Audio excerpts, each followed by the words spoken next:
English and Creation Writing Club. I am your host, Joshua. I'm your co-host, Colin. So, um, so this week I was thinking of, well, it's named foreign languages and just how English and like the exception of world culture in general, like world literature as like other people are seen as human enough to be able to write good literature. I mean, like Uncle Tom's Cabin, a book that I've been reading for 4 months now. Mentioned that day one. Yeah, is very is the fact that the writer Harriet Beecher Stowe is a black woman. Actually, I feel like kind of allowed for the people to realize that slaves are capable of thinking. I think there was another author that was black who went to college, um, that I don't remember his name, but he was very influential, and I learned about him in English class, and I don't think you know. Do you know? I do not know. I'm at a complete loss as to what you're talking about. Anyways, he was also a good example, and you kind of see like this. I'm not sure if it's an actual trend, but it like whenever other cultures are portrayed as having literature that is capable, like being studied, and that helps humanize that type of person, I guess. Oh yeah, in high school, I actually read a book called Bless Me Ultima by oh Rodolfo Anaya. I apologize to my Mexican viewers. I butcher your language, but no, in that book, I really learned a lot about Mexican culture and lore, and like how people like Mexico back then kind of like really looked at the world and how they experienced World War II, and it's just a really eye-opening experience for me. Like I'm a middle class white male in America. I'm a Hispanic black woman. Not really. Really, I couldn't tell. But I think we already released my actually my ethnicity is kind of complicated, and I whenever I bring it up, it's like I like I really want to just give a straight answer, because then it would be like, oh, I don't have to go throughout all of this stupid thing. So I like either I say I'm American or I'm Chinese. Like my parents are Chinese. Like technically that's right, but like the real thing is that my parents were immigrants from China to Indonesia, which is part of like one of the rich ruling classes. They actually had riots in Indonesia against those specific Chinese ruling classes. Wow. We survived it, whatever.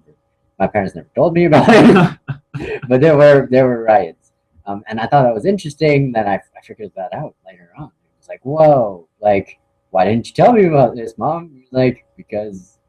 And then she doesn't really answer because she's like, she doesn't care.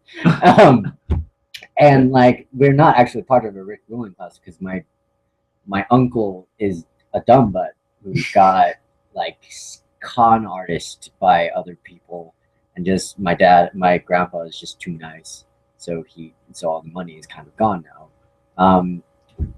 But we had enough money for my mom to come to. And my mom and my dad to come to America, and I was born here, so I'm an American. America. Yeah, and like it's weird because my blood is Chinese, so technically I'm Chinese, right? But we're talking about race, and we're talking about my really expansive. We can learn about your race. I'm in race, so I can speak. What are you talking about? So, introduce yourself real quick. Oh, I'm Encore. Yay! The internet knows who he is. Yay! Yay! Your name is not out into either. You can't see when I'm brown. Well, I am too, but like I was explaining back to my where was I? So are you Chinese? Are you Indonesian? Yeah, are you my blood is Chinese. Like my ancestry comes from China, but my entire Indonesian, because I moved to Indonesia. So when I go to Indonesia, I feel like Indonesian culture permeates my life more. But my parents are very like we should traditionally like act like, and what is Chinese, but they act like Indonesians, and it's very weird. And like and sometimes I don't even realize that there's like a cultural difference between me and my parents.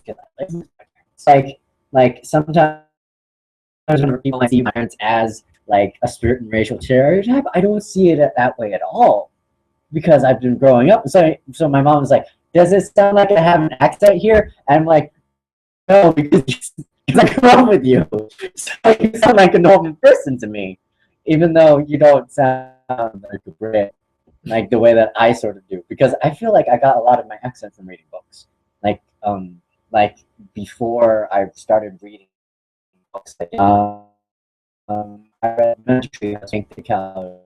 I actually got an argument with my his name is Dover, not Rover, and this is wrong. And she's like, "No, you're dumb." And I'm like, "But I have proof." And whatever. And I didn't get into trouble. But yeah, it was. But I feel like, yes, reading books in general has increased the way that I can, like, it vocabulary and be able to talk in certain like English-ish type ways that I wasn't able to before.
Their name for the, like a different name for these themselves.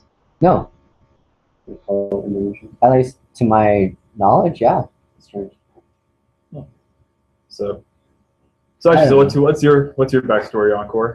Actually, that's funny because I'm reading a book right now. I have it with me if you want to see. It's called English Diodati, and I'm a quarter Italian. My I think great grandfather would have come over from Italy.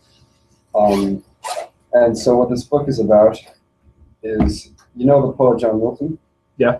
So his best friend, like BFF in the entire world, was this guy named Charles Diodati, who I'm not directly descended from because he died when he was 30, but I'm descended from that Diodati family, who are a rich noble family from Tuscany, who were also involved in like the Reformation in Switzerland. And so his father moved to England and then took an English wife and then had Charles Diodati, who then became friends with Milton and had like according to the intro to this book, huge influence on Milton's like artistic development. And they make a big thing of it in the introduction. I'm only like a few pages in, but they make a big thing of the fact that Milton and presumably other people around him didn't consider Charles to be like Italian or half Italian, even though his father moved from Italy and he was by blood half Italian. But like he was an Englishman because like he acted like an Englishman. So I think that's kind of interesting. Yeah. I can see some parallels between that story and Josh's story for sure. Yeah, I'm like pure blood Chinese though. And I mean, as a person, That's some parallels, not all. And I think some parallels to myself. It's like my father's from India, married a white American woman. They did not speak any Hindi at home. They spoke English. I think my dad, he denies this, but I think very, he was not eager to like keep a lot of Indian stuff. I think he was very willing to Americanize himself, especially after he got an American wife, because we never had what a lot of first generation Indian families have, which is like a house that smells like Indian food all the time, a little alcove with It's like with curries everywhere. yeah. I really want to make fun of like Indian culture. Please do. Like an alcove with all the gods. None of even the ways of talking. There's a few words of Hindi that I know for like household objects, which strikes me as weird because like I'm very used to, or I was very used to, like a small bowl as a katori and sandals as chappals, but I never even thought of those as like particularly Indian because there was no Indian context to put them in. So for me, they were just like English words until I realized people didn't know what I was talking about. See, like I pick up like the exasperations of my parents, and that's what I picked up. I picked up like Aro, Paya, Beta, you're dumb. Like basically those like in Indonesian, like those words. But you learned acha.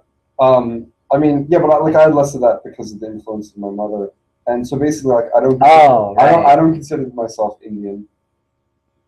Like in a serious way. Right? Like I have no ties to India. Like I mean, I have some cousins who live there, but none that I know very well. I don't speak the language. I was never inculcated in the religion, so I feel very like I'm American. This is what I understand, and like to another degree, just like I am a part of Western culture, not Eastern culture or Dharmic kind of Indian culture. The things I like are Western values and Western culture, and a lot of times people I relate to are Western people. So usually I think of myself as a white person. Well, except you have a much more interesting backstory than I do. Both my parents came from like Mormon, Utah. I mean, my mom's family had a bunch of like fat farmers, and my dad was just a middle class family. Mormons are very interesting. I mean, you can make fun of Mormons too, though. I'm sorry. I can make fun of Mormons too. It's like good job. Well, it wasn't interesting Mormons that like have multiple wives. So it's just kind of like boring mainstream. I actually forgot about the multiple wives thing, but apparently that's a thing. It is a thing. Like I think they just got rid of like a clan like in northern Arizona, southern Utah. Wait, we're the more no, it's the Quakers are the ones who are detached from technology. No, that's Amish. Amish. Yeah, Richard Nixon was a Quaker. Quakers are just like they nice and friendly. They eat oatmeal. Benjamin Franklin was a Quaker. And Canadian. Quakers are Canadian. Quakers are Canadian. Just have a reputation of being hospitable, Society nice of people. friends. Mm-hmm. And yeah, Richard Nixon. Yeah, go figure. Yeah, but what about the Amish? No, wait. Are we getting our we're just talking our distal Christian like religions mixed up now? I don't know why I brought up the Amish. I was just thinking that they were the same as Mormons. Yeah. No.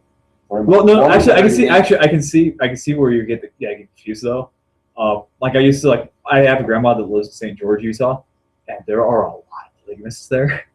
And yeah, like one time I just went to to like a grocery store, like buy some produce for my grandma. Right. And there was this like group of women walking around, so like just like you were like in pioneer clothes, like bonnets, like hand stitch dresses and everything. Right. And there's this one guy, like really tall, like old fashioned suit, had like just a beard without a mustache. Yes. And I thought they were Amish, but no, they were just like Mormon polygamists. I'm personally okay with looking at people should live how they want. As long as you give rights to women as well as men. Which you're talking about books. Will Grayson is a book that you probably haven't read, but it's about one of them. Like it's about two people who have the same name, and it's written by two different people, but one of them actually has like a friend who's gay, and I thought it was kind of interesting. But anyways, yeah, books. Where do you stand on polygamy? polygamy. Well, I have a non. Did we talk about this at the mall, Colin? I don't think so. I Not thought specifically. I was I think we talking mentioned about. we were talking about the Mormons a little bit, but not polygamy. I thought we were talking about like my stance on cheating and how it's okay if it saves the marriage. Yeah, we talked about that too. Like an open marriage? Well, it's more of like whenever the woman is under, like, if she goes after she undergoes childbirth and she goes and hurts herself to the point where having sex hurts her, Yeah. and then the man has like too much of a sexual drive, it's fine with me for that in a trusting relationship for the man to cheat in order to make sure that he doesn't go crazy. If they with talk testosterone. if they If they talk about it Oh beforehand. yeah, of course.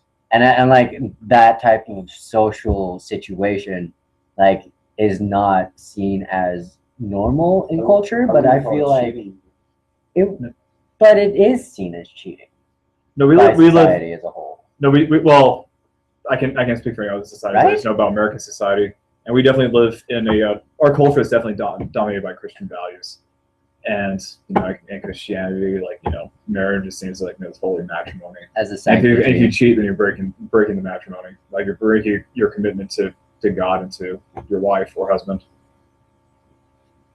So I think that might be where it comes from, from our pure. I mean, it makes. I feel like as. See, this is like one of those things where you could say that marriage is a social construct of its time in order to make sure a social contract of its time, and that it can, that it was necessary in order to survive during that time period, and that's why we've evolved this type of culture of cheating being a bad thing. Mhm. And that might not, or be like religion just happened to be there and religion also enforced it, and it might not be that religion itself is like Oh, it's a chicken and the egg question. What came first, the values or the religion? yeah, and I feel like the values happened before the religion. Okay, I You can were see. I'm sorry. I think I'll see that now. And I feel like the kinds of people who are going to maybe agree to that kind of arrangement are the kinds who don't see it as a religious thing. I have a religious thing, but just like as a secular, Pragmatic, secular sexual social. But you do see a lot of Christian swingers. Do you? Yeah. Well, then they must have some justification. But would they get up on the pulpit though and preach that sort of thing? Probably not. I mean that's How do you a know pretty if it's radical Christian idea. swingers? Because I listened to a podcast about parenting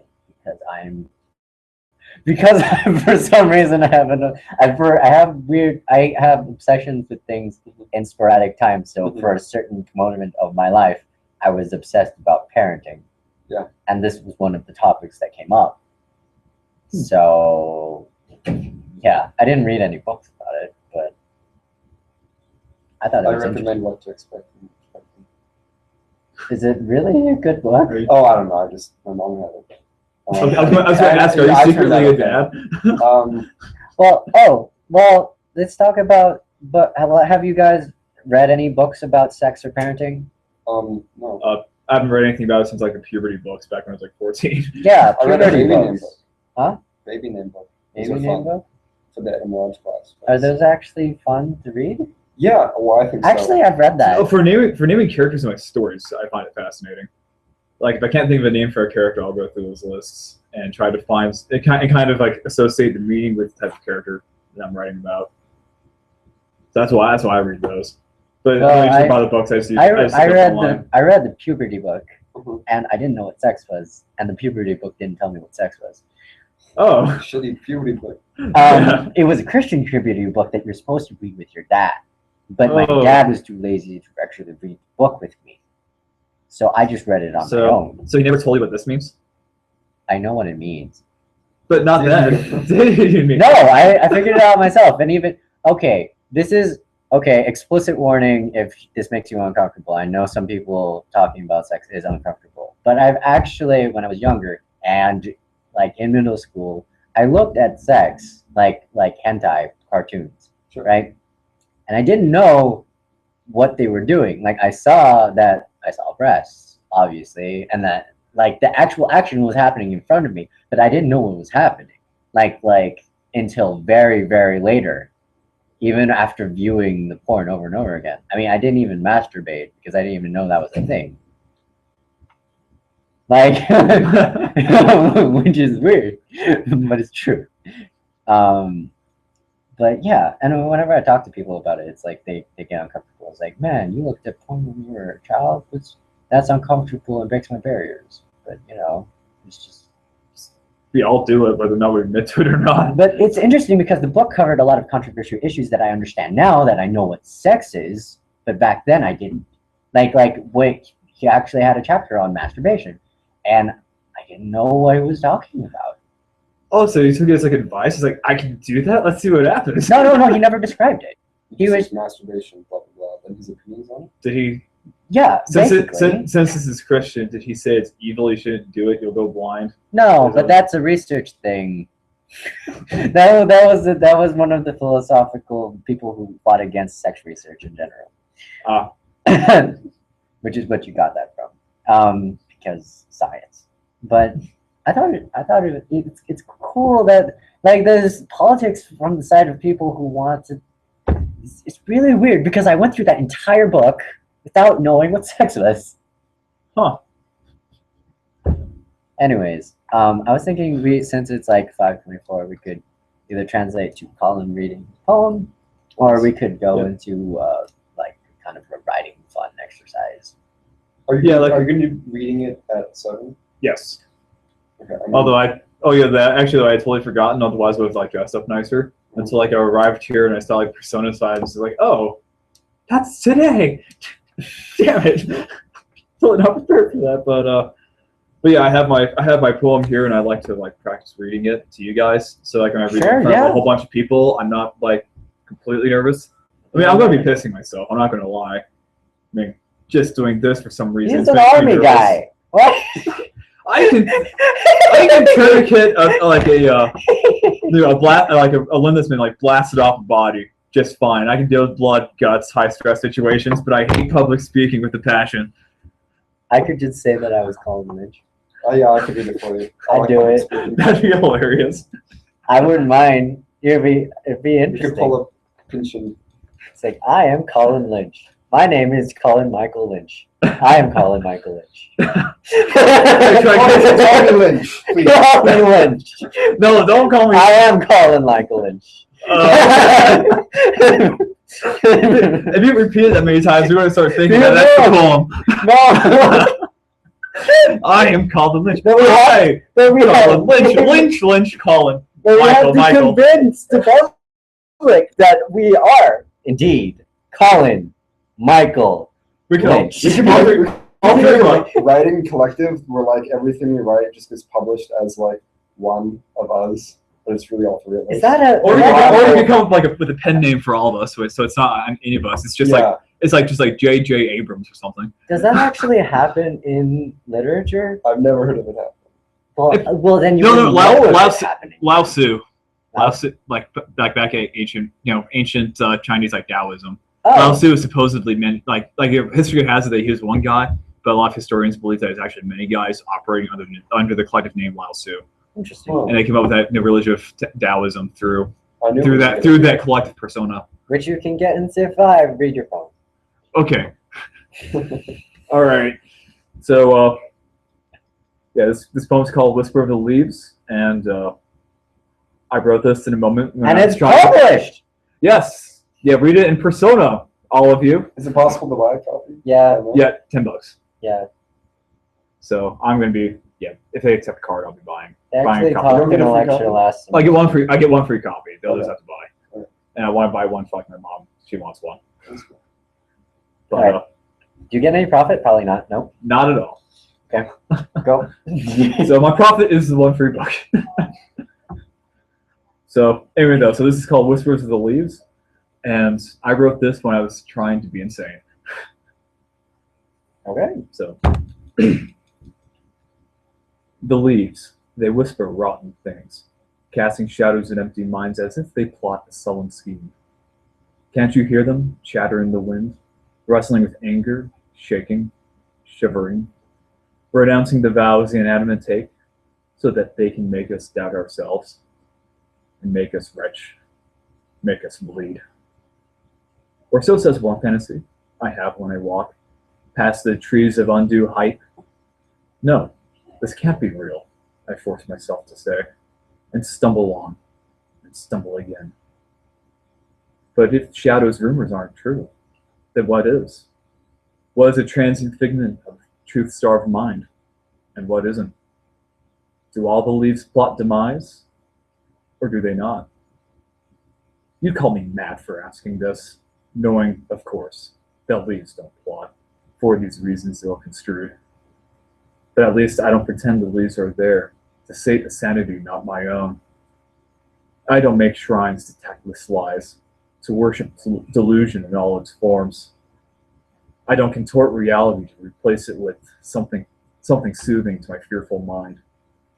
Life isn't a leaf catching a nothing wind to make nothing sound with nothing to say. Life is the tree, harder to see behind the leaves. But when the whispering plots depart, when delusion dissolves into its lonely self, the bare branches of life stick out for all to see who have eyes to see. Cool. I like it. I like the end especially.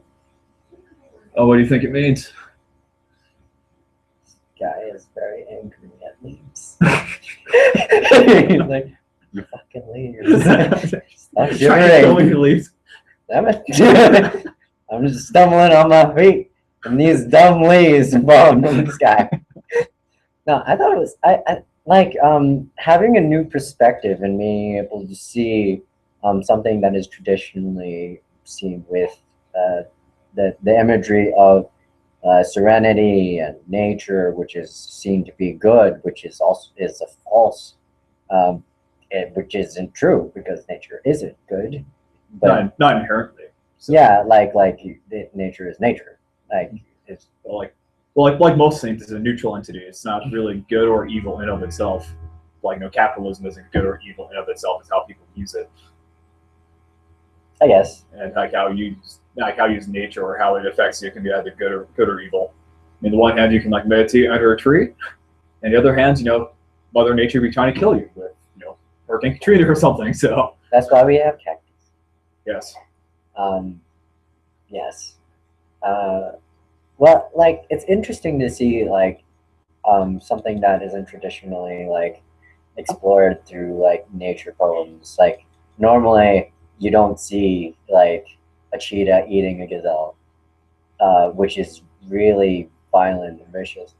But you have this guy who's walking through the park and he sees leaves falling, and I guess it's not that he desires the violence, but he chooses to interpret it as a sort of violent interaction, as a way to observe it. And it's kind of cool. What do you think?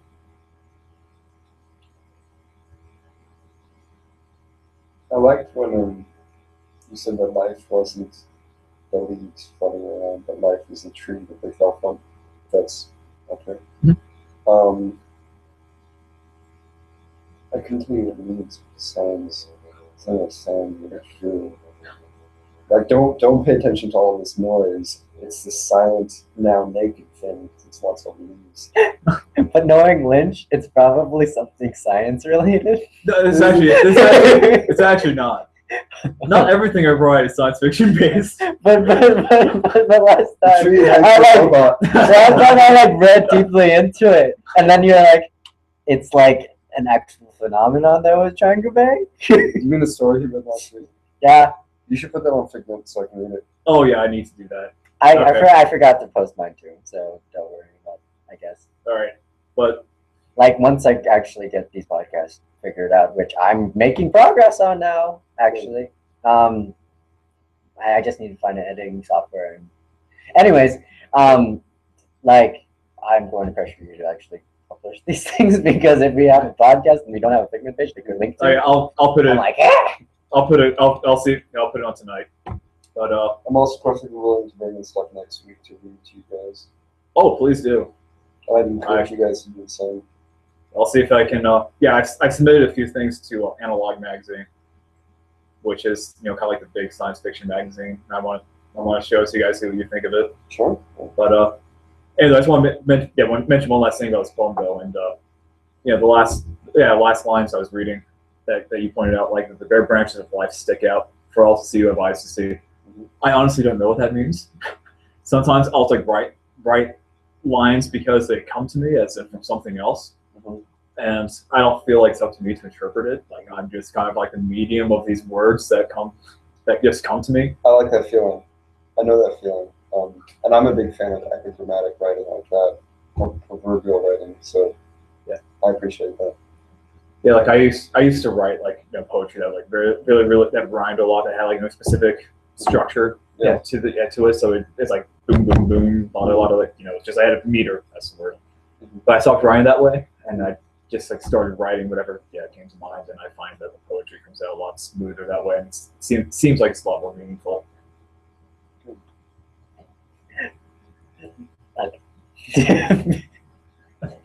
So I had something I wanted to say, but I forgot. Oh, sorry, I didn't mean to interrupt you. Was it about just like letting the words come through you? No, it was before that. Something like your poem. Oh yeah, is the last line for all? What was it again? The bare branches of life stick out for all to see have eyes to see. All to see have eyes to see. Is that a quotation from something? I feel like it's from the Bible. I think that's where I picked it up, but I think like Jesus said it or something. Well, it sounds like either that or something like, I don't know, it sounds like something said already. Well, it seems like it's like one of the "you just lost the game" paradigms. By the way, you just lost the game. Or like Emily Dickinson or something. Where just knowing of it causes you to lose.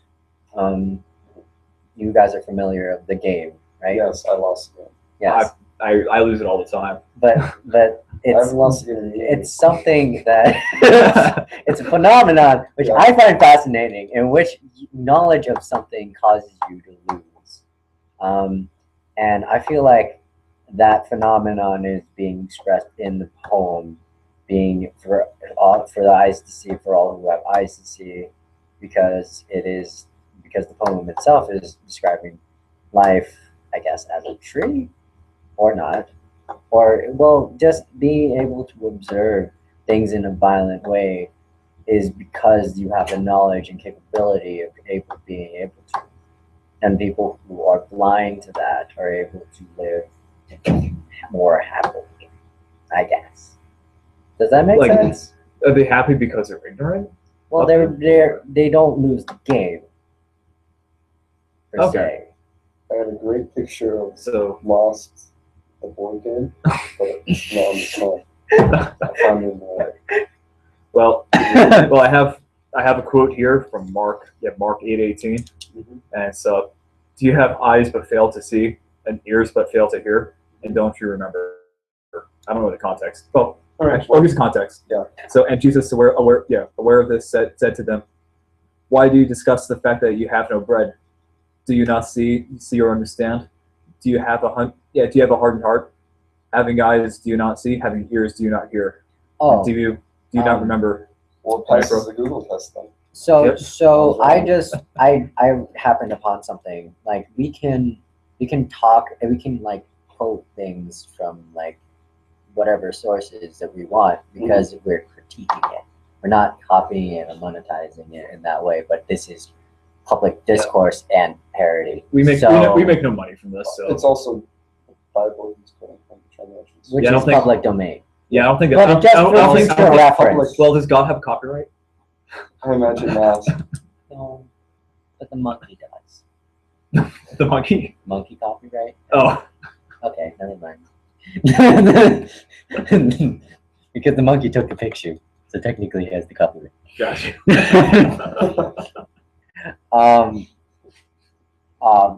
Anyways. Same with the monkey that took a picture of itself. Yeah, there's an actual picture of that.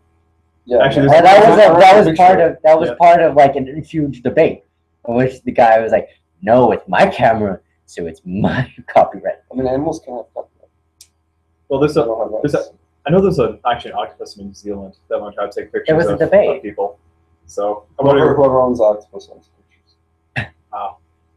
Sorry to be unpoetic. Yeah, but the monkey itself was Is it the unplayed? wild. Wasn't wild. Oh, that's so the that's something natural happened that caused a picture to be taken of his camera. I mean, that's what the ruling was, but there was an argument So on the the monkey- internet so the for monkey did win? having it. I like that devil's advocate argument. There's a lot in that. This is not right. Well, I know, like, for me, it's probably comes down to the issue of pragmatism. I mean, you give the monkey the copyright, but what's the monkey going to do with it? Therefore, like, a monkey has to have a lot more rights before it can have copyright. Therefore, it's a person. Therefore, you know. But then what constitutes a person? And then we can go So, on like, and say, if we get, like, a super smart monkey, so that's going to be a legal issue down the road? Oh, yeah. Like in the Planet of the Apes kind of thing? There's a country in South America declared chimpanzees or something, non-human persons, which I think is totally cool. Oh, so, like, same categories like corporations now? But what? Why? Maybe, yeah. That's so sad. Or maybe they have a special subset of rights, which I imagine So- is like you can't see them in the so or something. So can a monkey start, like, a super PAC? I mean, There's no doesn't George Bush have his own super PAC? Oh, all the politicians do. Exactly. Which is why you should play Democracy 3, which is a great game. Oh, I see what you did there. Oh, clever. What I did he totally do? went over my head. I don't know what he did. Oh, I compared George Bush to a monkey. I knew that. I just did, though. How did you not? There used to be great websites, just Pen drop. photos of George Bush on photos of chimpanzees. I really miss the Bush presidency. Because we got It's to all the make fun funny- of him. Oh, I What? couldn't stop watching The Daily Show when he was president. It was Exactly. hilarious. It's like every Daily Show would have like a hilarious comment from George Bush. Yeah. And then there's like that weird president. Anyways, no, that George Bush was caught cursing in one of his offices on TV, and he was like, "Oh shit, I'm sorry." Like, no, he didn't actually say, "Oh shit, I'm sorry," which would be hilarious because he would be he would be apologizing for cursing, but he was cursing. He said like the F word and all that with his buddy. I'm so fucking sorry. I'm fine with that. I would actually like him President Swore. I think I just like look up to him and say, "You're cool." High five. I mean, it's an accident. Yeah, he shouldn't be swearing as part of his discourse. If he's giving a speech of how much. I think if he's making a point, like No. swear words have a what kind of poignancy. I don't I think don't think I'd like that. I don't think it'd be appropriate, but I actually don't know. I would like a chaotic president that would Yeah, I be don't- like I mean, raise taxes and start a space program. Yeah, Like, I would be okay with that. Yeah, like I'm with you. I don't like the idea of having a conformist president who doesn't like who don't act like themselves. They just like act like a person that's supposed Yeah, to be in order but to there is become an elected. important. Society has goals and ways of achieving that goals that are valuable, and I think that having a conformist president in that case, while still allowing a certain amount of innovation in the way that he does the presidency, is important because you are doing a democracy and you have to represent the people, and the people is the way the society is shaped at the time. Well, I swear, so he should represent my swearing. Well, the president should be better I know. than we are. But I mean, I would like to see a nonconformist president in terms of the policies he takes up. I would still like the discourse and the way he carries himself to be different. I feel like culture has to change before political changes, or else it won't actually be lasting political I change. agree. I think the solution has to start with ourselves. Pretty much.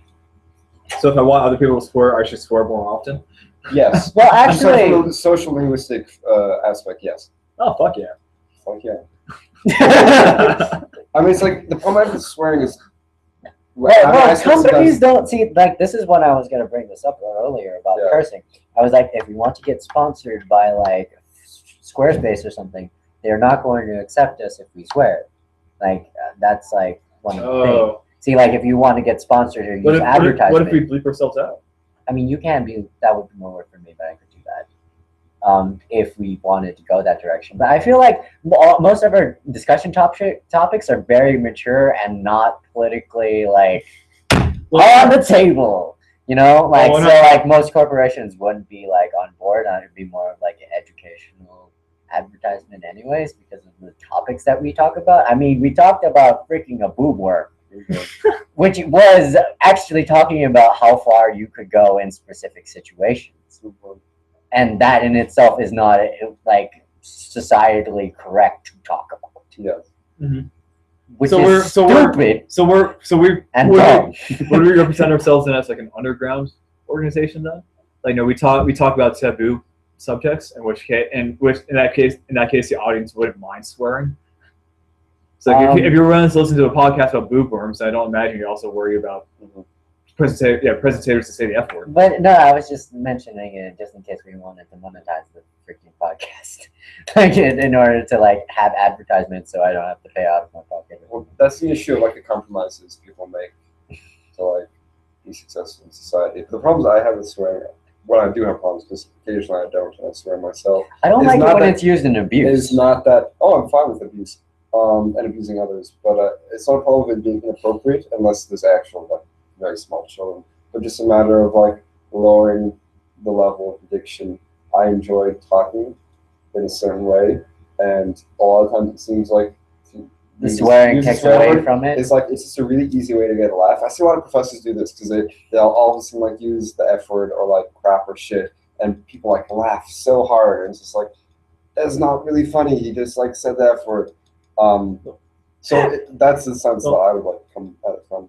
Yeah, and actually, now that I think about it, like more often you use swear words, the less they actually mean. Yeah. I mean, I guess the way I most of the time carry myself is I only say swear words like in extremely appropriate situations. Mhm.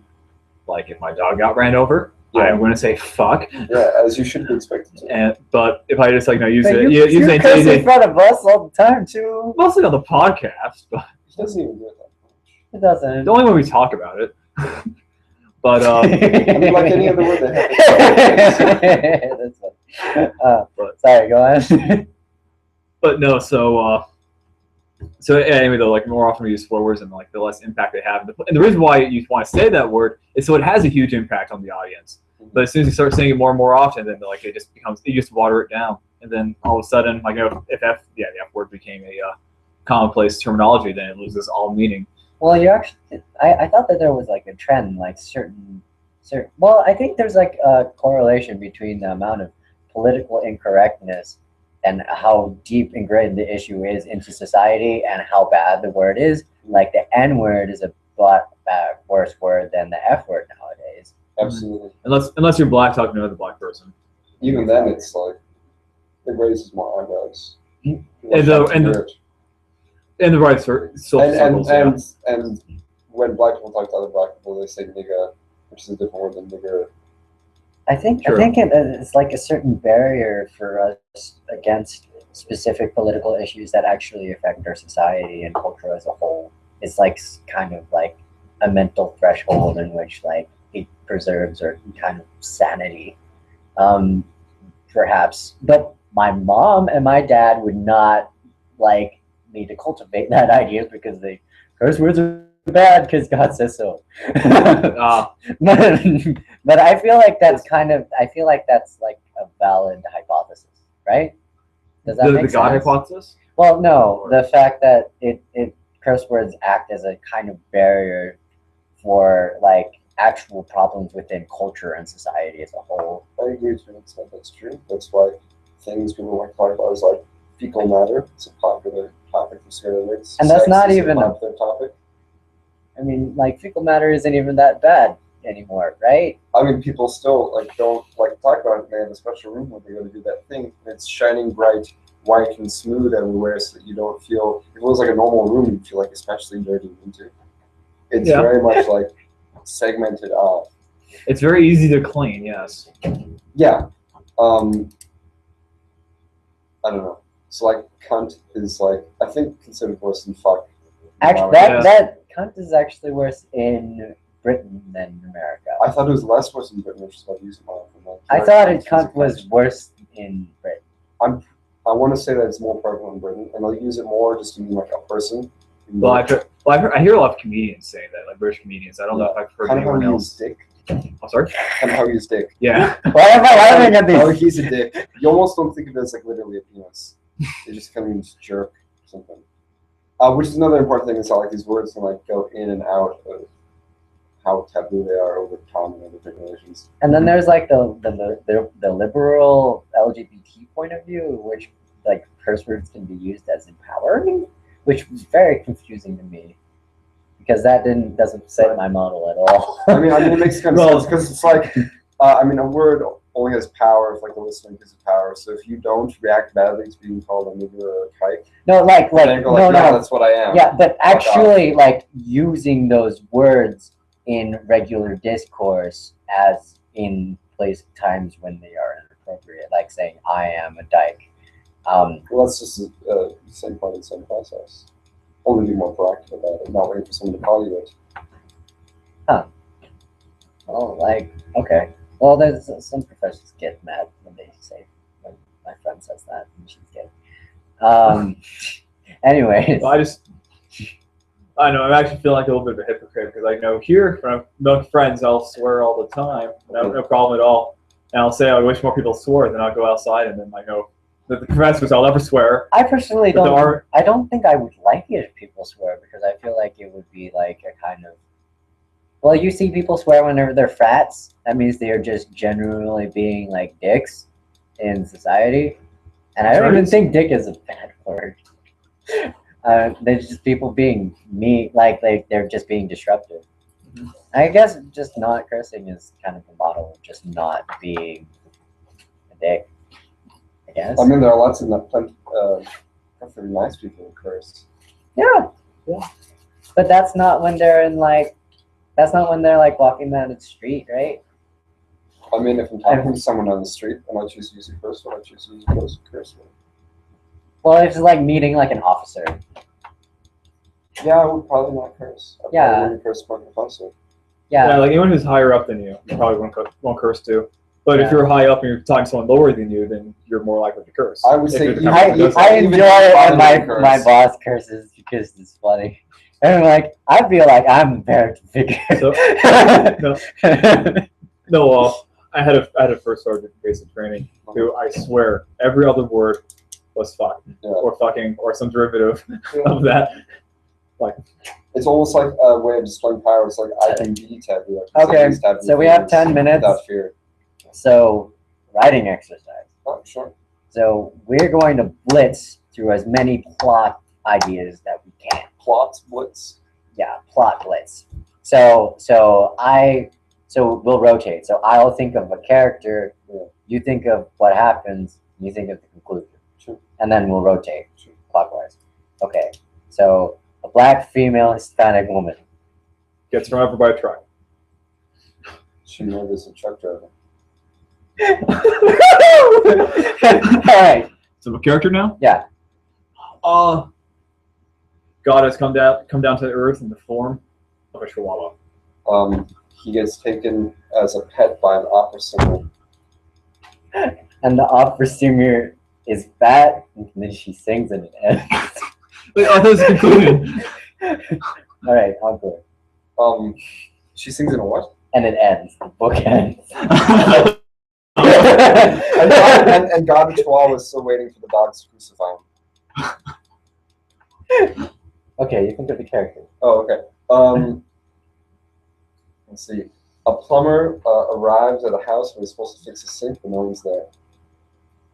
Oh, did I go too far? No, it's fine. Okay. Okay. And then a girl walks in with a gun and says, "You've been cheating on my father." And they get married and buy the house because no one's living in it.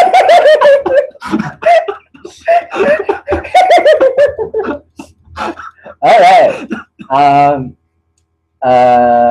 So there's a yeah, you're a character now, right? Okay. So there's a tree and a cat. The cat climbs up the tree, calls it home, and never leaves. He refuses the help of all the firefighters who try to get him down. Eventually, the city burns down. and except everything except the tree. Yeah, I love this story. I love this story. That's a good All story. right, let's keep it going then. Yep. All right, so the whole city is burnt down Wait, except for the wait. tree. Wait. Oh, we're going? We keep going? No, that would conclude. That was the Yeah, plot. I You don't know would about actually the write it. concise. Okay, gotcha. Wait. So and my then turn? it's your turn, right? Am I going to create a character? Yeah. Oh no, I can create a character now. Do it. You did it last time. Oh, yeah. My bad. Go. Okay. Matt. There's a man who you think is black, but he's been scarred so much that he looks white.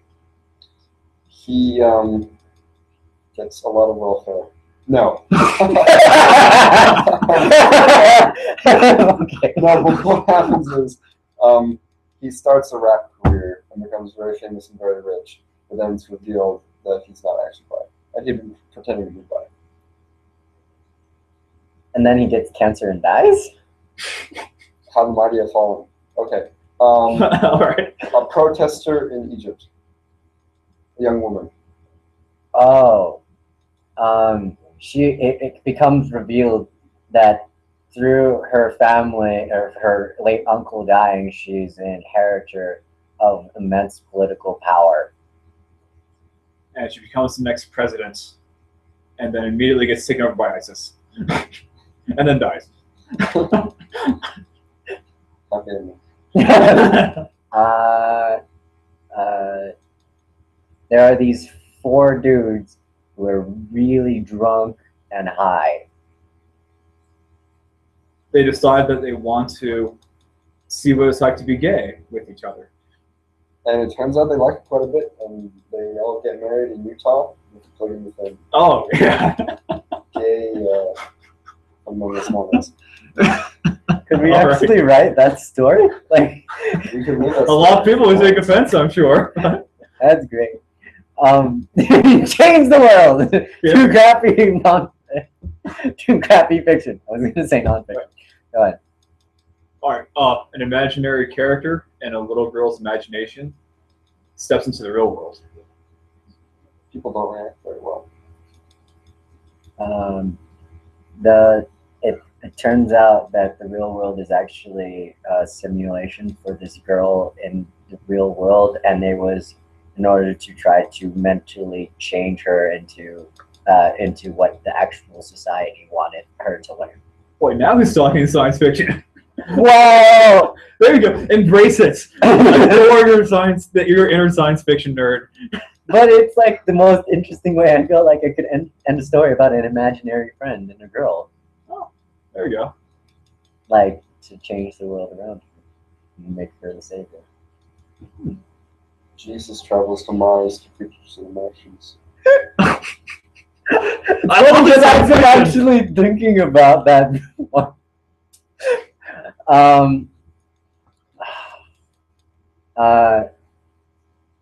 And it turns out that the Martians are exactly the same as the humans, except they don't have sin. So Jesus could kind of felt like he wasted his time.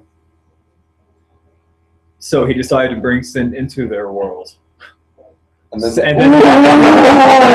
So he can save them from it. Oh, that's good. So let's keep going with this one. I like where it's going. he decides to wait it out, and he watches them all degenerate into sin. He waits 100 years. The only way I can think of ending is like a dumb Pandora's box moment where everyone figures out like there's hope. I mean, the Gospels is literally like a Deus Ex Machina. I thought you said it first, but Well, there's this guy coming out like, guys, it's all gonna be okay. This is just a mistake. Jesus well, fucked the track. okay, so they actually invent nuclear weapons. Yeah. And They it try to meet Jesus. well, Jesus already resurrected because Jesus it's is like the same Superman, story. basically. Yeah. Like caveman. That's it, his superpower. Yeah, it's like a South Park superpower. He's Just like, being oh, the resurrected. gravity's so much heavier on Earth, therefore I can fly on Mars. So Can I make a character now? I can't think of any way to end it. wait, So Martians create their own Jesus, and Martian Jesus and regular Jesus decide to have a epic rap battle Martian. on Mars. But that's not okay. It means nothing. Go on. All right, what's your character? Okay, so there's a peanut, and it gets there's a peanut, and there's a kid who's allergic to a peanut, but they're originally separate. You mean like separate places? Yeah. So the kid decided to shove the peanut up his nose instead of ingesting it, and because he heard there were no histamines in the nose. Really? I'm sorry. I didn't realize this would be that hard to end. None of the Martians want to crucify Jesus, so he ends up killing himself, and then he, which is a sin. So he stays in hell for all eternity. Oh. Yeah. All right. I thought we were on a new story, but I like that ending to the other one. We were on a new story. I thought the peanut was part of the Martian Jesus. No, it wasn't. It was just a new story. What's to do with the peanut kid? The peanut kid. So they're in like separate places. I originally thought they would just be in different settings. Yeah. So it'd be like a kind of traveling story for like the demise of his kid. Oh, I thought this was like on the table. No, It's like- they're in like separate places. Okay. He has a second wave with the peanut. Or?